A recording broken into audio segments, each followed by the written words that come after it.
بسم اللہ الرحمن الرحیم۔ السلام علیکم ورحمۃ اللہ وبرکاتہ۔ روح بامقابلہ جسم۔ روح اور جسم دو الفاظ ہیں جو ایک جیسے ہی نظر آتے ہیں، لیکن فلسفیانہ طور پر بولتے ہیں ان کی فطرت کے لحاظ سے ان کے درمیان فرق ہے۔ روح غیر معمولی ہے، دوسری طرف بدن تباہ کن ہے۔ یہ روح اور جسم کے درمیان اہم فرق ہے۔ اگرچہ روح اور جسم کے درمیان فرق ایک سادہ حقیقت سچ ہے، روح اور جسم بہت زیادہ مل کر پابند ہیں۔ ایک روح رہنے کی جگہ کی ضرورت ہے، رہنے کے لیے یہ جگہ ایک جسم ہے۔ ایک بار جسم جس میں روح رہتا ہے کسی بھی نقصان کو پہنچاتا ہے اور کسی بھی موت کی وجہ سے کسی موت سے بچ جاتا ہے۔ بہت سے مذاہب جیسے عیسائیت اور ہندسی روح پر اس تصور کا یقین رکھتے ہیں۔ دونوں مذاہب روح کے لیے عظیم قدرت کی تعریف کرتے ہیں، لہٰذا ہم دیکھتے ہیں کہ ہم روح اور جسم کے بارے میں مزید جان سکیں۔ بدن جسم ہڈیوں اور خون سے بنا ہے۔ انسان کی یہ ساخت عام طور پر مختلف حصوں جیسے سر، گردن، ہاتھ، ناک، پاؤں ہیں۔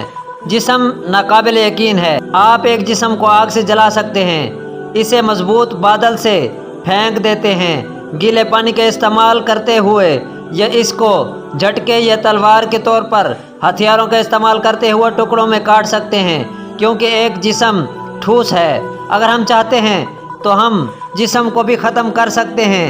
اس سے پتہ چلتا ہے کہ جسم ابدی نہیں ہے۔ دوسرے الفاظ میں جسم مستقل نہیں ہے، یہاں تک کہ اگر ایک شخص کسی شخص کو مرنے کے لیے اس کی طرح نقصان کا سامنا نہیں کرتا تو بدن ایک ختم ہونے والی تاریخ کے ساتھ آتا ہے۔ یہاں تک کہ کسی بھی نقصان کے بغیر جسم آہستہ آہستہ وقت کے ساتھ فیصلہ کرتا ہے اور صحیح وقت آتا ہے۔ موت جسم کے کام کی صلاحیت کو ختم کرنے کے بعد، اس کے نتیجے میں جب جسم کو نقصان پہنچاتا ہے تو اس کے جسم کو جسمانی طور پر قتل کیا جا سکتا ہے۔ جسم کا سفر موت کے ساتھ ختم ہو جاتا ہے، لہذا جسم دوبارہ تناسب کے اصول کے تحت نہیں ہے۔ روح انسان کا روحانی حصہ ہے۔ جسم کے طور پر مختلف حصوں میں نہیں ہے، یہ حصہ کچھ غیر معمولی ہے۔ روح آگ کی طرف سے جلدی نہیں کیا جا سکتا، یہ ہوا کی طرف سے پھینک نہیں جا سکتا، اس سے پانی سے گلے نہیں بنایا جا سکتا، اور تلوار کی طرف سے ٹکڑے نہیں کر سکتے۔ روح اور جسم کے درمیان یہ ایک اہم فرق ہے۔ ایک روح کو ختم کرنے کے لیے کچھ بھی نہیں ہے۔ اگر یہ نقصان نہیں پہنچا سکتا تو اسے ختم نہیں کیا جا سکتا۔ اس کا مطلب ہے کہ روح ابدی ہے اور روح مستقل ہے۔ روح ٹرانسمیشن سے متعلق ہے۔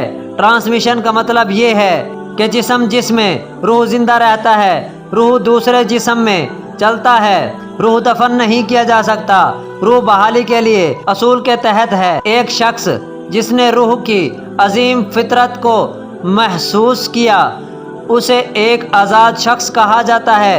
وہ حرارت یا سرد، خوشی یا غم، منافع یا نقصان اور فتح یا نقصان کی طرف سے متاثر نہیں ہے۔ دوسری جانب کسی شخص نے دیکھا جو روح کی سپرد فطرت اس دنیا میں دوبارہ پیدا ہوتا ہے، وہ ایک بہت سی رپیرسٹ سے تعلق رکھتے ہیں۔ والسلام۔